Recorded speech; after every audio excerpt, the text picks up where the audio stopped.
السلام عليكم بنات، كي دايرين؟ لاباس عليكم؟ نتمنى تكونوا بخير وعلى خير وانتم كتشوفوا الفيديو ديال اليوم ان شاء الله جيت نشارك معكم لا كوموند ديالي محينشات باللوز كيجيو رائعين. جميع التفاصيل، الثمن والكميه والطريقه كيفاش غنخدمهم، كيفاش غنعسلهم، كيفاش تبقى معكم قابطه في العسل ويبقى معكم اللون ديالها ذهبي وما تلواش لكم الورقه. غتشوفوا جميع التفاصيل في هذا الفيديو ان شاء الله. خليكم معايا، الا عجبكم الفيديو خليوا واحد لايك، بارطاجيو القناه، واللي مازال ما مشتركش يشترك. يلا نبداو. خديت نص كيلو ديال اللوز اللي فسختو وخليته نشف تماما مزيان. خديت منه 100 غرام ديال اللوز، تقريبا واحد الكاس يكون عامر مزيان ولا اكثر من كاس، يعني دير واحد كاس ونص ديال اللوز عامر مزيان. من بعد ما فسخ ونشف كنقليه مزيان في الزيت بارده. وخديت الكميه الاخرى غادي ندوزها كامله في الهاشوار باش نطحنها، باش نتحصل على عقده. وعندي كاس ديال السكر اللي غندخل في هاد نص كيلو ديال اللوز. بالنسبه للسكر كيبقى حسب الرغبه، تقدروا ديروا كاس الا ربع ولا نص كاس، المهم على حسب نتوما الكميه الحلاوه. بالنسبه لهاد الكميه راه مزيانه. انا غنطحن معكم العقده غير في الهاشوار، مي راه البنات اغلبيه الوقت ما كنطحناش في الهاشوار، كنديها نطحنها على برا، كتجيني اسهل واحسن الا كانت عندي كميه كبيره. انا هنا كنت حاجتي غير بواحد الكميه قليله ديال المحينشات ديال اللوز، هذا علاش خدمتهم غير في الدار. صافي كنبقى نطحن البنات، كناخذ كميه ديال اللوز كندير عليها شويه ديال السنيده وكنبقى نطحن وكنريح شويه الهاشوار، لانه تقدر تبلوكا ليكم ولا شي حاجه. يعني طحنوا وحبسوا واحد شويه ورجعوا طحنوا. وكنضيف كذلك البنات حتى كتبدا تعلق لي واحد شويه العقده، صافي وكنحبس عليها. غندير شاصي ديال السكر بزهره البرتقال، وكيبقى اختياري، تقدروا ديروا غير قطرات ديال الروح ديال الزهر وتستغناو عليه لما متوفرش عندكم. انا كنديرو كيجي زوين. من بعد ما طحنت الكميه ديالي كامله، طحنتها مع هذاك الكاس ديال السكر، حبيبات سكر سنيده، وغادي نحطها في واحد البلون على هذا الشكل. وطحنت حتى هذيك الكميه ديال اللوز اللي قليته معاكم. انا ما كنخليش حتى كيتحمر بزاف باش ما يكحلش ليا. ضفت ليه واحد راس معلقه ديال القرفه، وكنديرت ليها 2 معالق حتى 3 معالق ديال الماء الزهر، المهم القياس اللي غيجمع ليكم ديك العقده. وضفت كذلك البنات 3 المعالق ديال الزبده سبيسيال، وكنخدمها البنات مزيان. حاولوا ما تدلكوهاش بزاف البنات، لانه تقدر تطلق لكم الزيت مع الماء الزهر وهذيك الكميه ديال الزبده اللي دخلناها.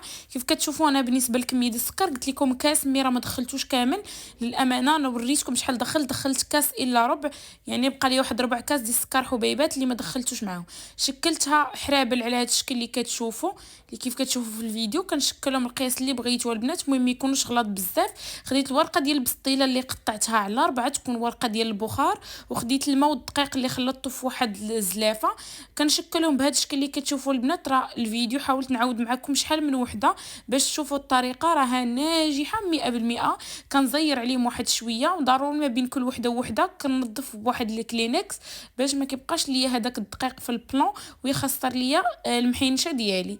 صافي كنضغط عليها واحد شويه تسطح ليا هذيك المحينشه، وكنلويها على هذا الشكل اللي كتشوفوا. راه الفيديو تقريبا راه واضح مزيان، راه حاولت ماكسيموم نعاودو معاكم بزاف باش تشوفوا المراحل كامله.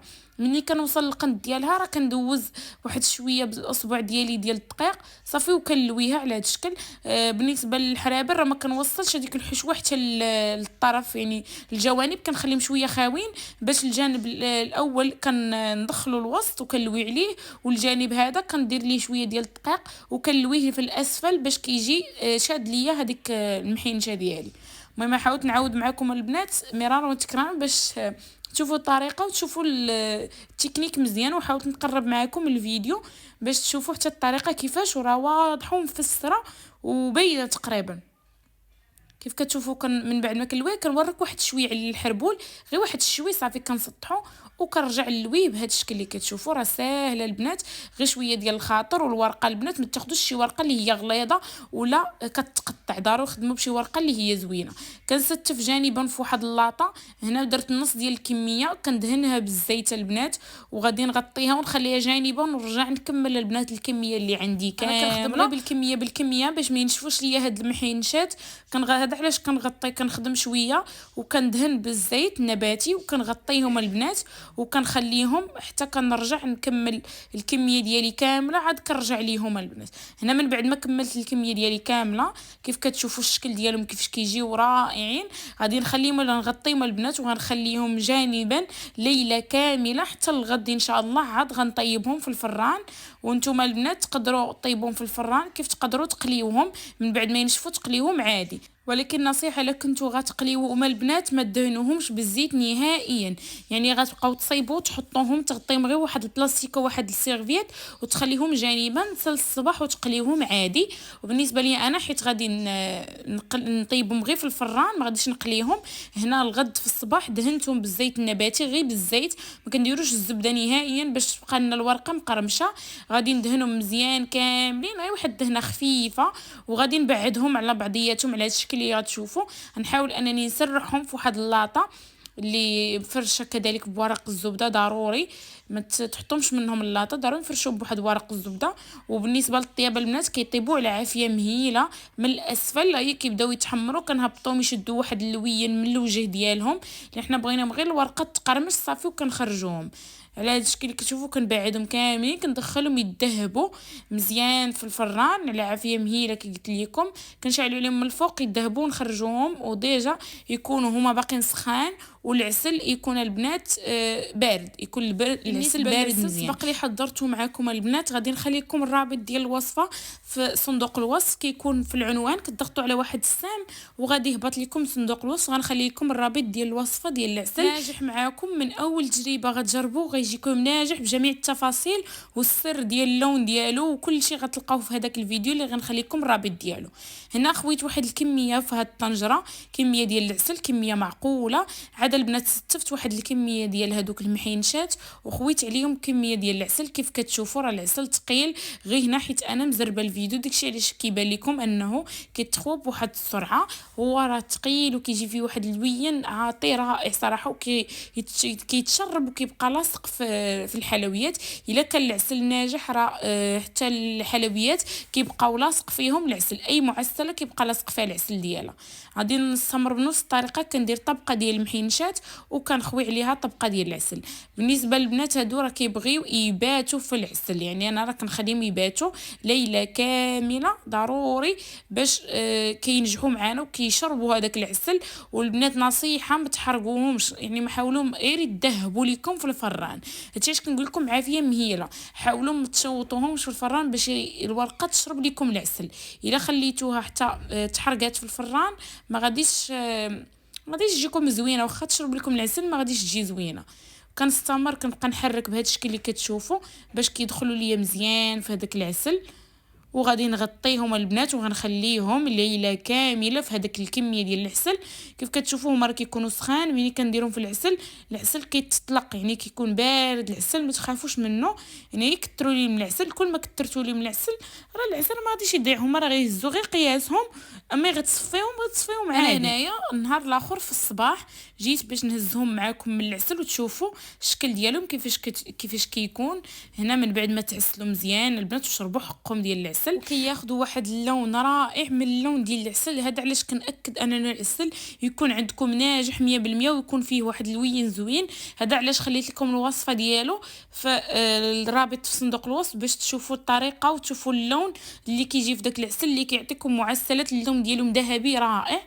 المهم غادي نصفيهم البنات كي قلت لكم في واحد الكسكاس وغنخليهم يسقطروا لمده ديال ساعتين 3 سوايع حتى كينزل ليا منهم العسل تماما. ومع ذلك راه كيبقاو معسلين لانهم بايتين في العسل، يعني واخدين حقهم من العسل.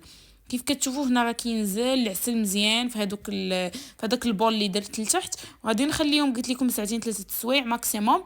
بالنسبه للثمن البيع ديال هادشي ديال للبريوات للبريوات للمحنشات اي حاجه مخدومه باللوز والورقه حاليا الثمن ديالها دايره 170 درهم للكيلو. والزبده راه كنخدموا بالزبده سبيسيال، الزبده اللي في العقده الزبده سبيسيال، وكيكونوا في نسوه البنات باللوز كيف كتشوفوا هنا راه فينيتهم باللوز ايفيلي كاملين، دوزتهم باللوز ايفيلي. بالنسبه للكميه اللي عطاتني، هاد الكميه ديال نص كيلو مع هذاك كاس لاروب ديال السنيده، كتعطينا البنات مع الورقه والعسل، وهذا راه كتعطينا واحد كيلو 700 غرام، كيلو 800 غرام على حسب الكميه اللي دخلتو ديال الورقه في هاد لاباط ديالكم، على حسب يعني البريوات، وعلى حسب يعني الا كانت الورقه طويله بزاف ودخلتو لويتو بزاف ديال الورقه.